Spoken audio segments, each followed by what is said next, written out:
good soldier of Jesus Christ. A good soldier of Jesus Christ. So magpuntas po lang sa Ginoo karon mahitungod sa maayo nga sundalo ni Kristo. Amen. So 2 Timothy chapter 2 verses 3 and 4. You therefore must endure hardship as a good soldier of Jesus Christ. No one engaged in warfare entangles himself with the affairs of this life, that he may please him who enlisted him as a soldier. Versikulo 3 ngadto 4. Pakigambit sa mga pagantos ingon nga maayong sundalo ni Kristo Jesus. Walay bisan kinsa nga sundalo nga sa iyang pagpangalagad magpagapos-gapos sa iyang kaugalingon sa mga patigayon nga sikigyan. Sanglit ang iyang tumong mauman ang pagpahimuot niadtong nagpasulod kaniya sa pagkasundalo. Amen. Magamputa. Father, in the name of Jesus, I pray today, God, that you will speak through your word. Lord, we welcome your Holy Spirit. And God, I pray every person in this room, God, you will train our hands and prepare us, God, for the day of battle, that we may be good soldiers of Jesus Christ. Lord, you have already given us the victory. So, Father, I pray today you'll speak to every heart, God, and every mind that is in this place today, that your word will encourage our heart. Holy Spirit of God, I pray right now for the anointing that breaks every yoke in Jesus' name. Father, we just thank you for having your way today. In the name of Jesus, amen. Amen. So he said, you must endure hardship as a good soldier of Jesus Christ. So kinahanglan gayud kita nga diin moantos sa mga kalisdanan ingon nga diin mga maayong sundalo ni Kristo. Now, how many of you understand, whether we want to be or not, we are already in a battle? Whether we want or not, we're already in the war. So, gusto man taon sa madili, pero kinahanglan kitang maandam para sa gubat. You understand, every day that you wake up, you are fighting the good fight of faith. So, kabalo ba ta nga din sa matag adlaw nga din kita sa tong pagmata, kinahanglan ta nga din away may tungod sa maayo nga pagpakig-away. And the Bible never promises that it will be easy. So ang Biblia nagasulti nga dili gid siya sayon. But the Bible does promise victory to the Christian. Apan ang Biblia saad o makita ni mong saad nga daw na gayud kadaugan sa mga Kristohanon. And notice he said you must endure hardship. So, nagingon siya nga, kinahanglan gayud nga mo antos kita. Remember, the Bible said through many tribulations we will enter the kingdom of God. So, ang Biblia nagasulti nga din, aduna gayud daghan nga mga kalisdanan sa diha nga mosulod kita diha sa ginharian sa Dios. See, when you become a Christian, the battle does not end. It actually just begins. So, ingon nga din diha sa Kristohanon, ingon nga mga Kristohanon ta. So, dili gayud kini siya ingon nga human ang sa nigubat kundi nagsugod pa lang. That's when the real warfare starts as a believer in Jesus Christ. So, mao kana ang tinuod nga din pakigubat, pakigbisog ingon nga mga magtutuo diha ni Kristo. And so, because you belong to God, Satan will attack your life. Tungod kay kung ikaw nahiusa na gayud sa Dios, si Satanas, so moatake gayud sa imong kinabuhi. And the Bible says that when we are engaging in warfare, in verse 4, that we're not to be entangled with the affairs of this life, so that we can please the one who enlisted us as a soldier. So ingon siya diri kung kita nakasulod na diha sa kining mao nga sundalo, so dili na gid kita magapagapos-gapos sumala sa mga patigayon nga dili iya sa sundalo. That's why the Bible says to serve the Lord without distractions. Mao nga na ang Biblia nagasulti nga din ato siyang alagaran nga din wala kayo kining mga makababag kanato. To look unto Jesus. Og din magatutok lamang ngadto kang Ginoong Hesus. Because a good soldier is not entangled with the affairs of this life. Kaya ang tinuod o ang maayo nga sundalo dili din magapagapos-gapos sa patigayon nga sibilyan. So, the Bible makes this clear. We're fighting a real spiritual battle. So klaro kayong bisulti sa Biblia nagapakig-away kita sa tinuod gayod nga diin pakigubat. We wrestle not against flesh and blood, but against principalities and the powers of the darkness of this age. So wala kita nakidungog batok sa unod og sa dugo kundi batok sa mga kagamhanan nga naa sa kanitngit diya sa kawanangan. We understand that demon spirits are real. So nakasabuta nga din ang mga demonyo tinuod gayod. That Satan is real. Satanas tinuod gayod ang yawa naa. That right now he roams the earth as a roaring lion seeking someone to devour. Nga bisan karon anaa siya diri sa kalibutan nagalibot-libot sama sa usa ka leon nga nagangulog nangitag matukog. And so we are called to the fight of Jesus Christ. So gitawag kita aron nga diin makikisog para dayon ni Ginoong Jesucristo. We are called to wage the good warfare. Nga diin gitawag kita may tungod gayud sa maayo nga diin pagpakigubat. Amen. Now, what you need to understand is the battle is for truth. So ato nga kining masabtan nga diin ang atong pagpakibisog pakigubat para sa kamatuoran. The first thing Satan did in the Garden of Eden was to attack the truth of God's Word. So una nga butang nga din gihimo ni Satanas dito sa tanaman sa Eden mao nga ning atake siya ang iyang giatake may tungod gayud sa kamatuoran. And secondly, the battle is for the souls of men. So ikaduha ang kining pagpakibisog para gayud sa kalag sa mga tao. Make no mistake about it, Satan's number one objective is to drag sinners into the bowels of hell. Nga din diha is una gayud nga kining tumong ni Satanas nga ang mga makasala mapunta gayud ngadto sa impierno. And the Bible says the thief came to steal, kill, and destroy. So ang Biblia nagasugid nga ang kawatan ni anhi aron sa pangawat, pagpatay, paglaglag. Amen. So this is really an eternal battle. So mao kini tinuod gayud kini nga kining gubat nga wala gayud katapusan. Amen. Let's go to Revelation chapter 12. I want to show you how real this war is. Revelation chapter 12.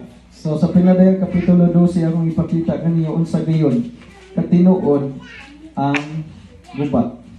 It says in Revelation 12 verse 7, sa versikulo 7 magsugod, it says, "And war broke out in heaven.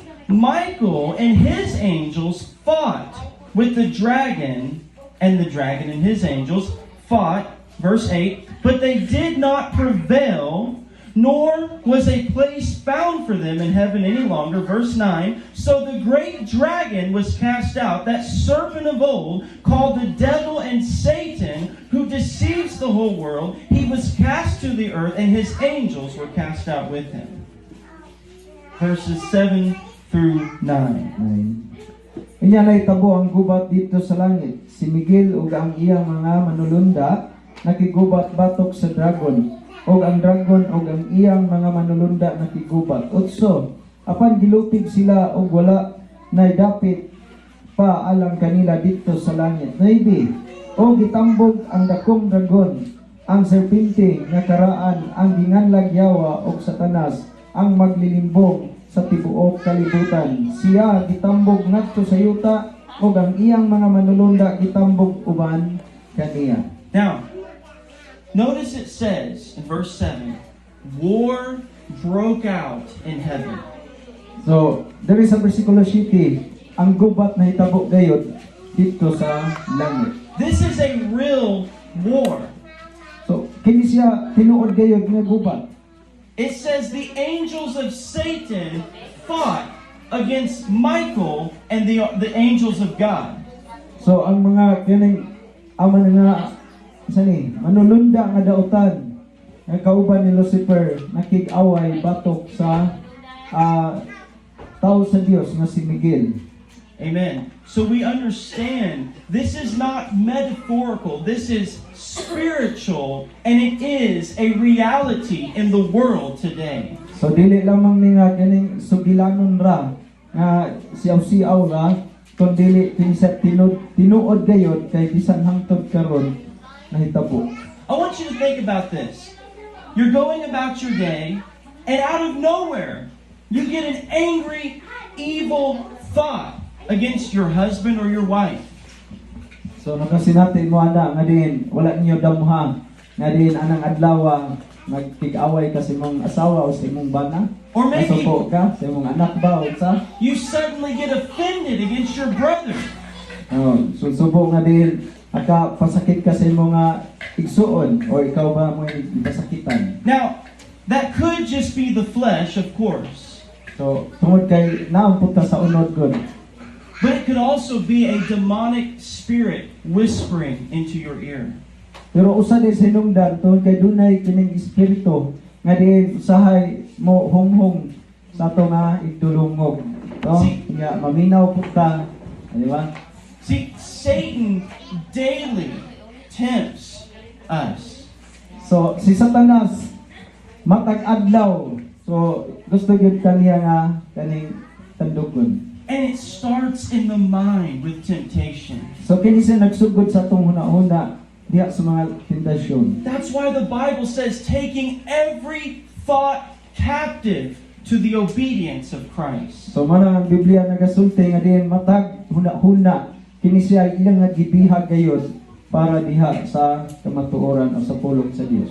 David was on the roof and he saw a beautiful woman bathing. So si David samtang dito siya sa kining atop sa iyang balay. And it was one sinful thought that led to adultery and ultimately murder in his life.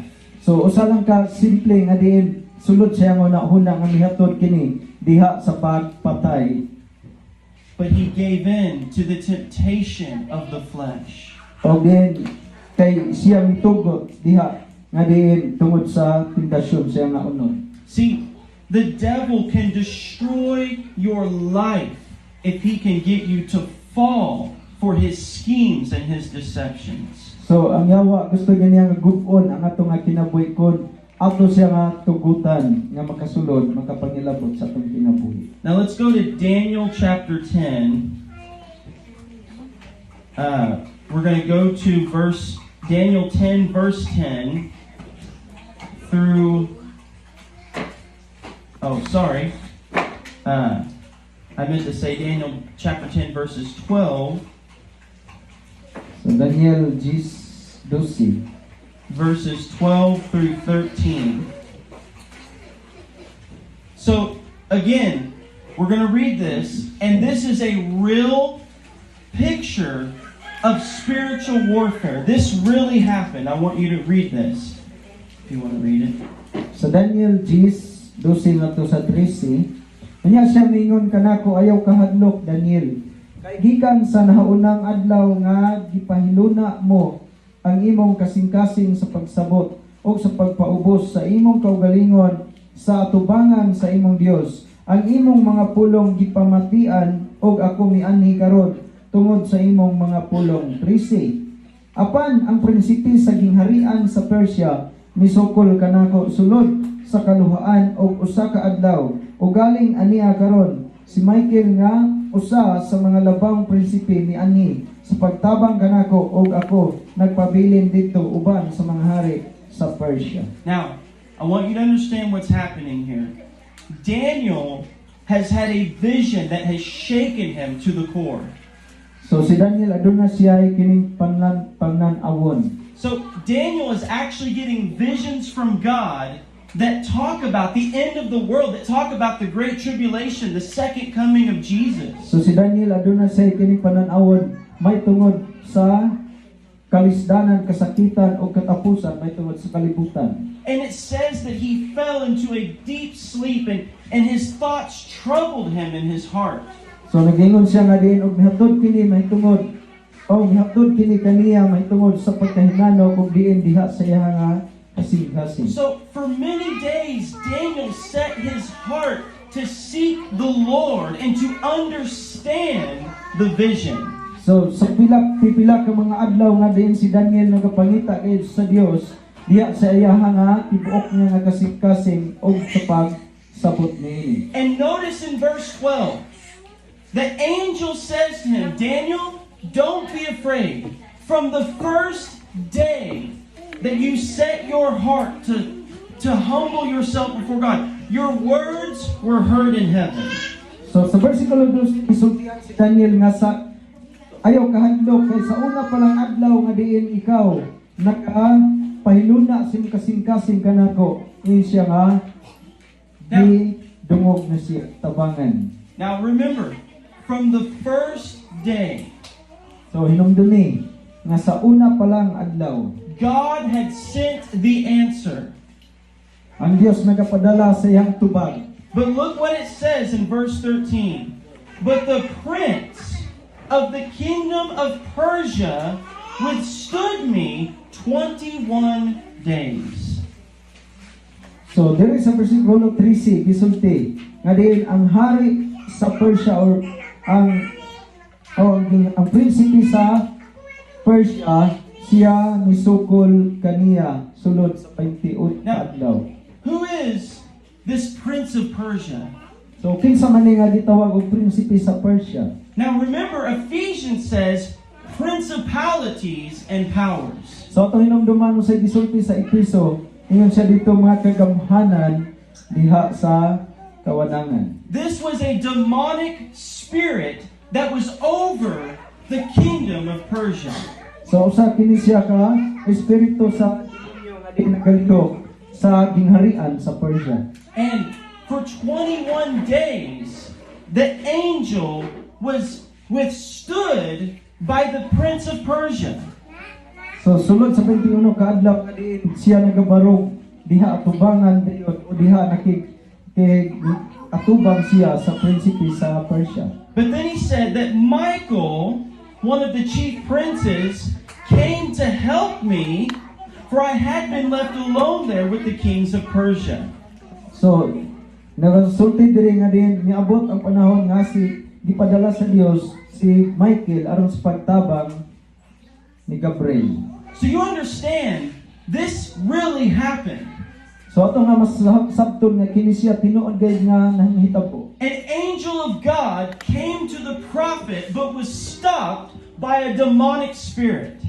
Nga diin ang manulunda nga diin moadtong kang Daniel pero wala dayon sa kadritso tungod kay gibabagad sa prinsipe sa Persia. I believe this scripture gives us one of the greatest insights into the spiritual world. So ako nagato nga kining gibasa nato nga mga bersikulo makahatag nato ni kining dako nga panlantaw natong masabtan may tungod gayud sa kining ditun-an nato nga espirituhanong gubat. And remember, the demonic spirit was trying to stop the revelation of God's word. So atong hinumduman nga din ang mga espiritu sa demonyo gusto niya nga din babagan ang pananawon gayud sa Dios o ang pulong sa Ginoo. Because in the word of God there is life.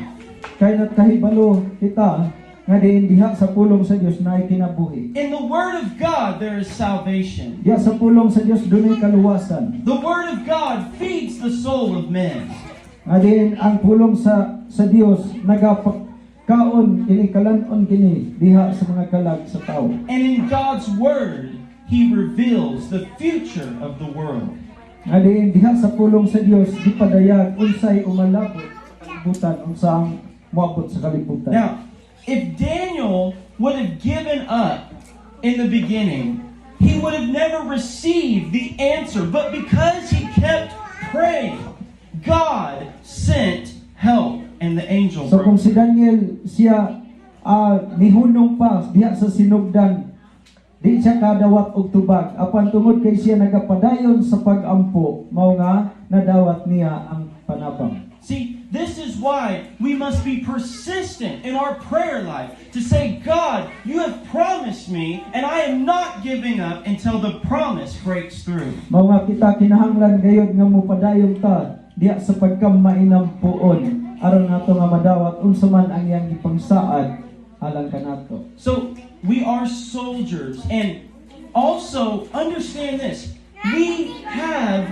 the victory. So kita mga sundalo sa Ginoo gitawag kag sundalo ni Kristo.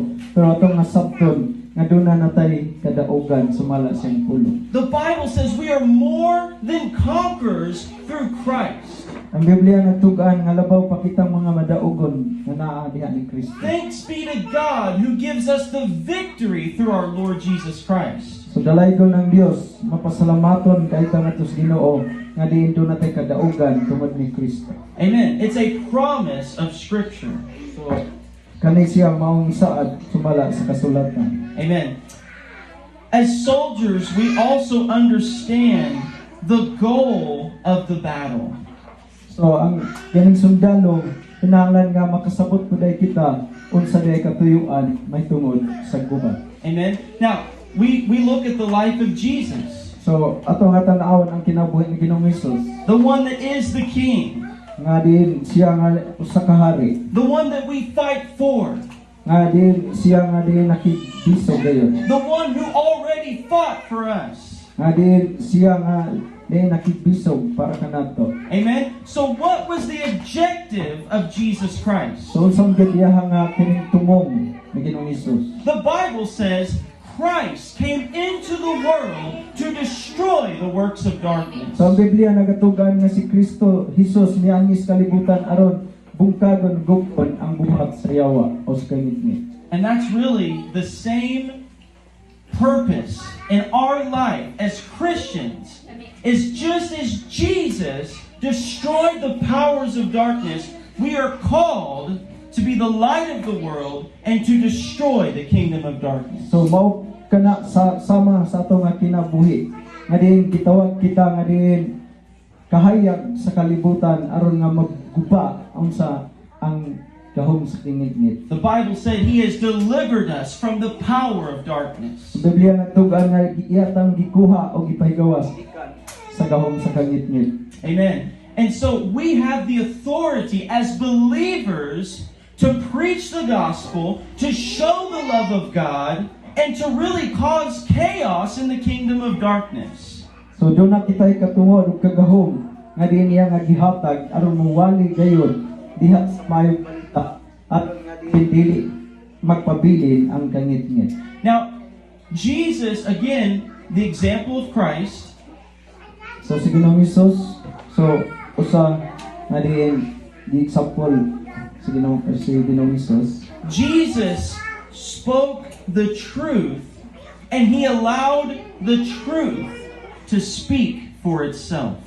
So si Ginoong Hesus nagasulti nga siyang kamatuoran o siya nagatugot nga isulti gayud ang kamatuoran ngadto kanila. In other words, we don't have to argue or prove anything. We simply speak the truth, and we trust that the Word of God will not return void. So ang salay nga bahin nga dili kita makigdalison o dili ka makigadto ito usa lang kabutang nga simple lang nga isultir dayon kamatuoran kay nagtuod kita nga ang pulong sa Ginoo dili mo balik nga walay kahimuan. Praise God. So, we also want to destroy the works of darkness in our own life. So kita usab gitawag aron nga din maguba ang buhat sa kangitngit nga naa sa atong nga kinabuhi. And this comes through the sanctification of the Word of God and the Holy Spirit. O kini siya mag-aabot lang na diha sa pagkabalaan pinagi sa pulong sa Dios o sa balang Espiritu. That we would put to death the deeds of our flesh, and that the light of Christ would shine in our life.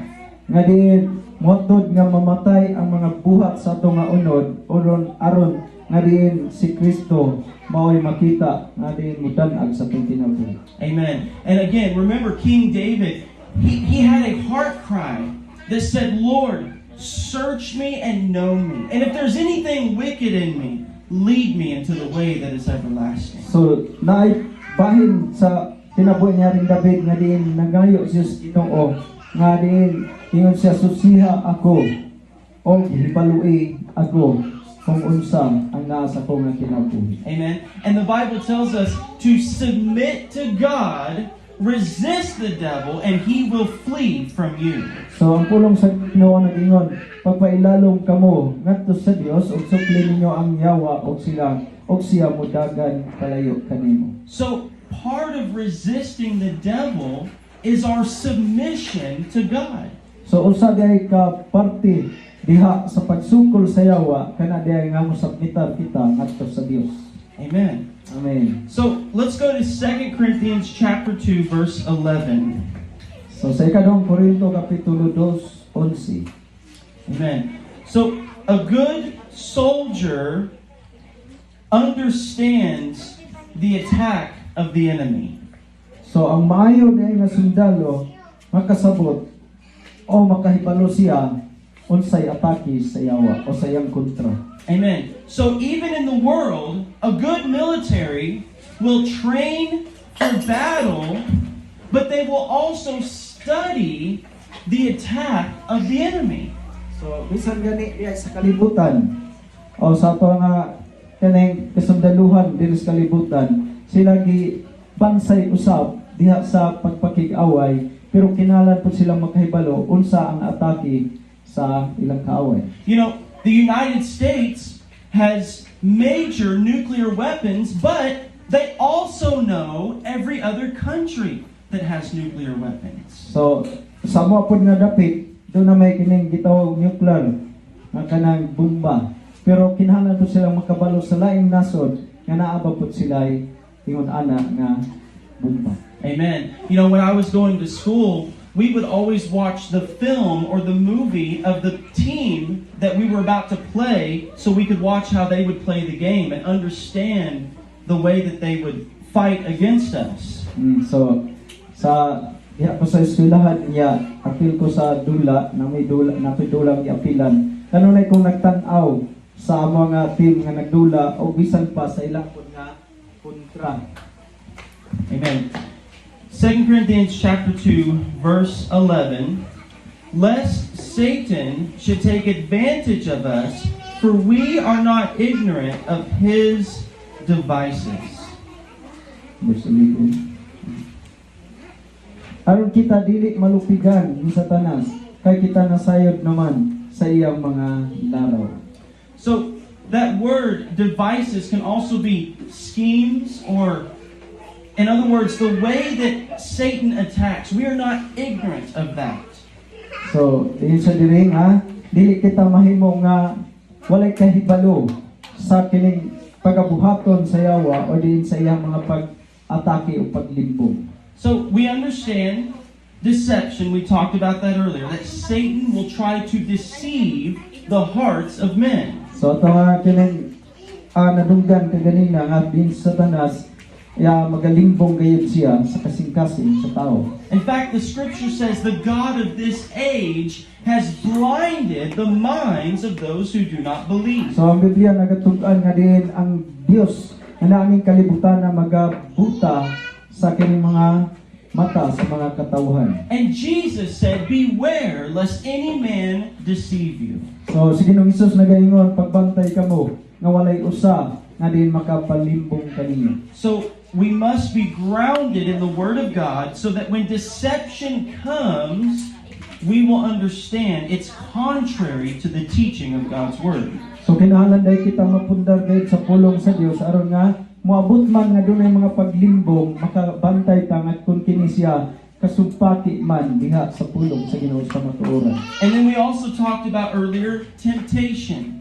So nagasulti ko kaganina may tungod sa tentasyon. Now, it doesn't matter how godly of a man or woman you are, you will be tempted in your life. So, wala kini sa magpasabot unsa man ka kadiyos nun, lalaki o babae, apan ang tentasyon moabot gayud sa atong kinabuhi. See, you can't control when the temptation comes, but you can control your response. So dili kita makapugong sa tentasyon nga moabot. Apan pwede ta makapugong, makakontrol kung unsa may atong response to pa. And remember, the Bible says Jesus was tempted at all points like we are, yet without sin. So sa Biblia nagatug-an nga si Ginoong Hesus gitintal sa tanan gayud nga paagi apan siya wala gayud siya makasala.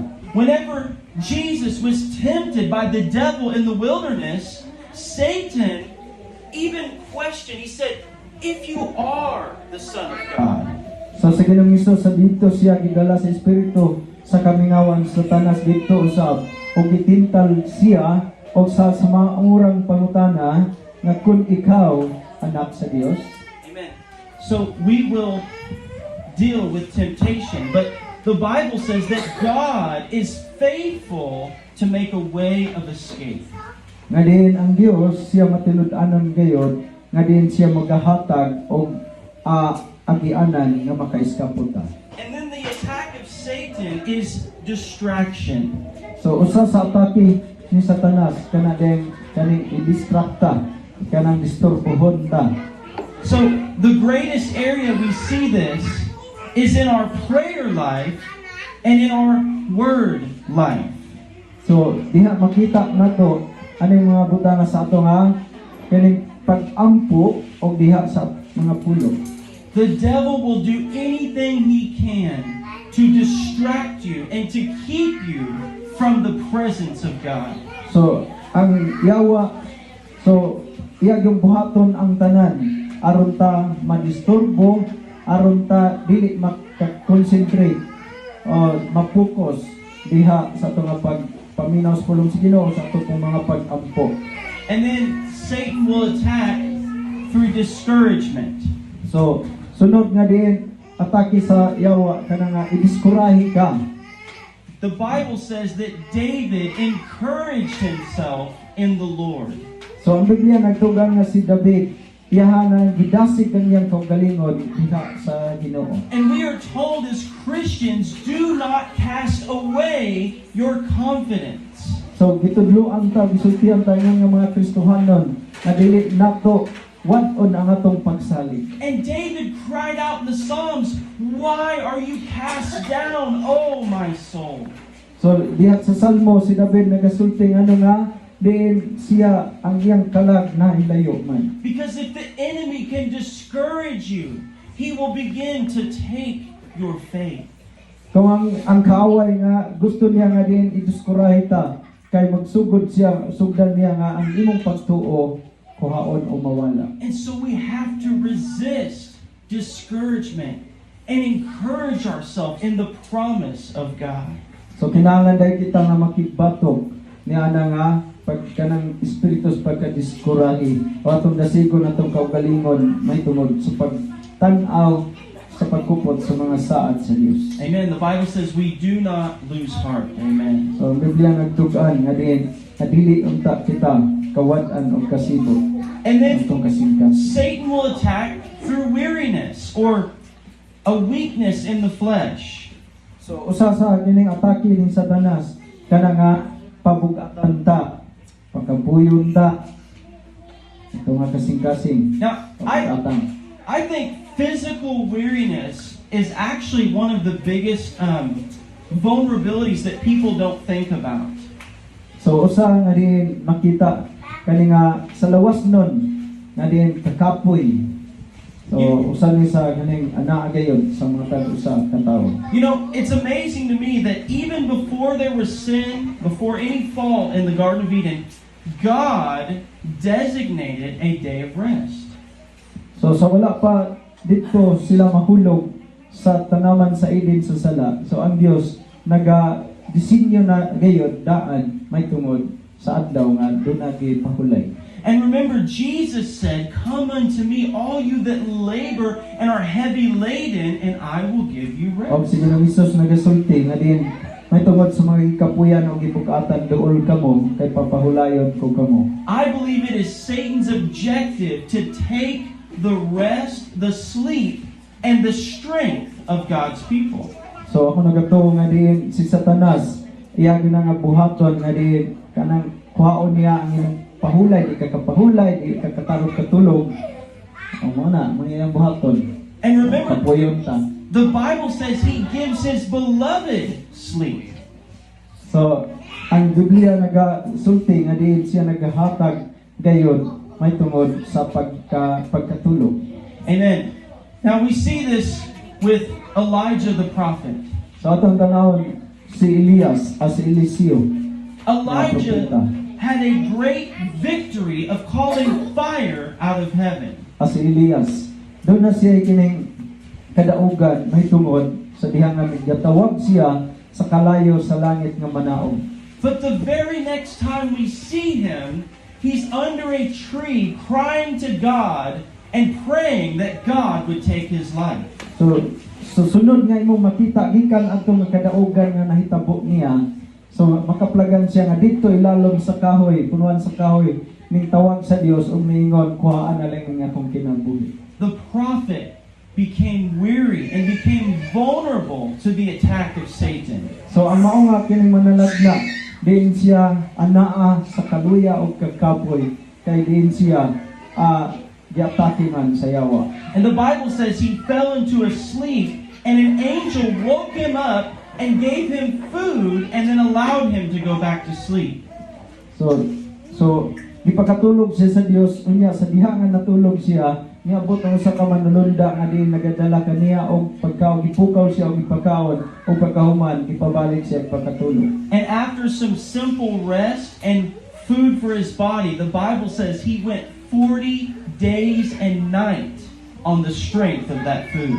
So gikan adto nga din nga nakapahulay siya niabot siya og 40 ka adlaw 40 ka gabi nga wala siya kaon. Jesus told his disciples, "Come with me for a while to the wilderness to rest, for we don't even have time to eat." So sa panahon ni Ginoong Hesus, dunay higayon nga ang iyang mga tinunan gisultihan niya nga dali kamo moadto kita sa dapit nga kitara kay mupahulay kita kay bisan sa pagkaon wa na sila kahigayunan sa kabisi nila. Amen. And God told Moses, "My presence will go with you and I will give you Ang rest." Dios mingon ngadto kang Moses nga diin ang ako nga presensya magauban kanimo ug maghatag kanimo og pahulay. Amen.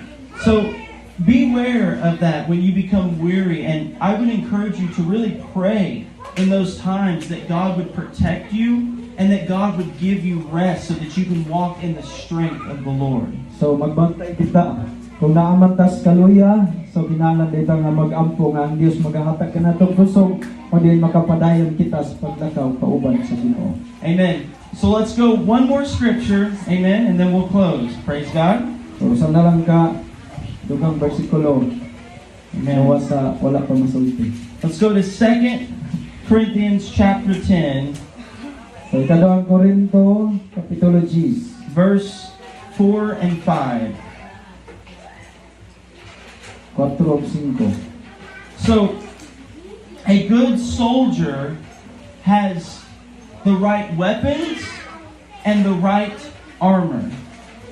So ang maayo nga sundalo na siya maayo nga hinigiban sa iya nga kaugalingon. Amen. And we are commanded to put on the whole armor of God. O kita gisugo nga din isulob ang tibok armadura sa Dios. But I'm gonna skip that, and you can go home and study that. But I want to talk to you about the weapons of our warfare. The weapons of our warfare. So atuwa ang aking sayuan mahitungod sa pag sulob sa tibok armadura sa Dios. Apan na akong isulti kaninyong mahitungod nga di sundalo nga sangkapan alang sa pagpakigubat. Praise. Hallelujah. Amen. So verses 4 and 5. Right. So ikadong Korinto 10:4-5. Kaya mga hinagiban sa among pagpakigubat dili man mga hinagiban sa unod kundi tungod sa Dios.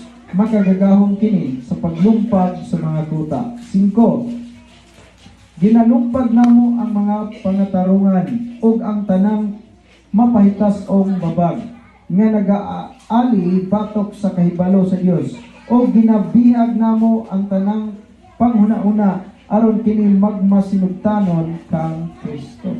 Amen.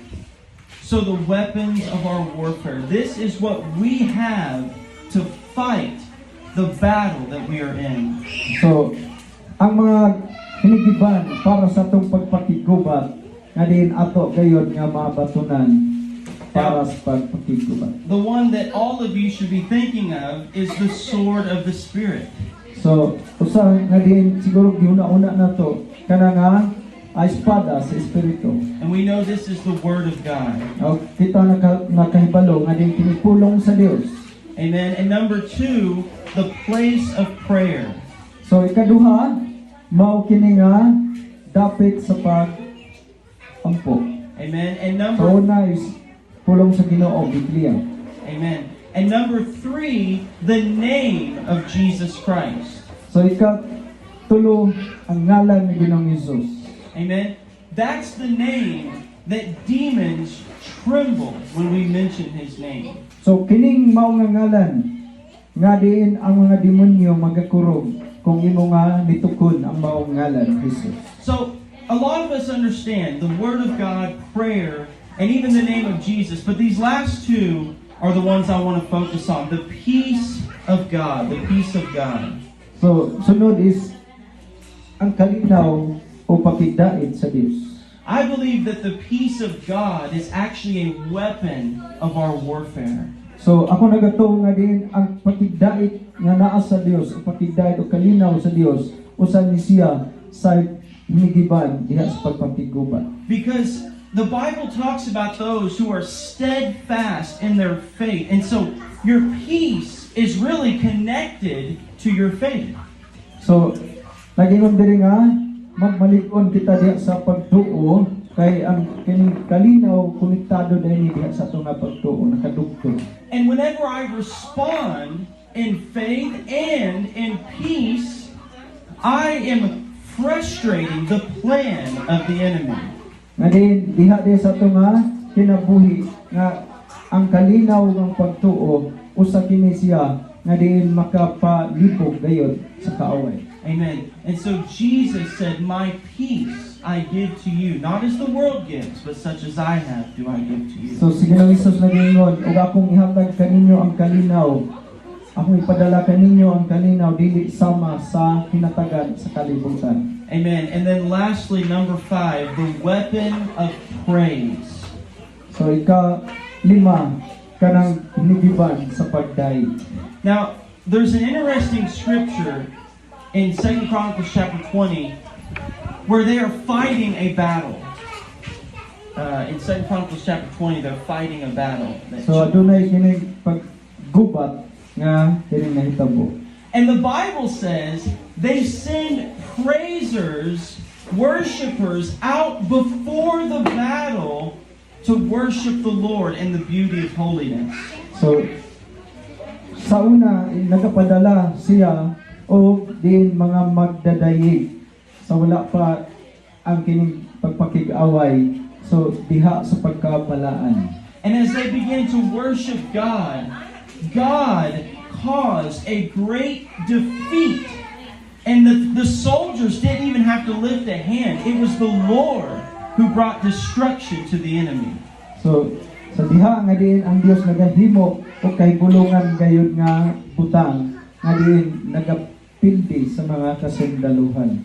Now, we also see this with Moses when he was fighting the Amalekites. So ato po ning makita sa kinabuhi ni Moses sa diha nga nakig-away sila ang mga kasundaluhan sa mga Amalekanhon. The Bible said as long as his hands were raised, the children of Israel were winning the battle. So ang Biblia nagatuan nga di kinahanglan nga ikabayaw igaisa ang mga kamot ni Moses o kini timailhan nga magmadaogon sila. But when he began to put his hands down, they began to be defeated. Apan sa diha nga din nagsugod og pagkaubos ang iyang mga kamot ni Moses nagsugod pong kapildi ang mga sundalo ni Moses. And remember, the scripture says that Aaron and Hur lifted up his hands through the whole battle. They kept his hands lifted up.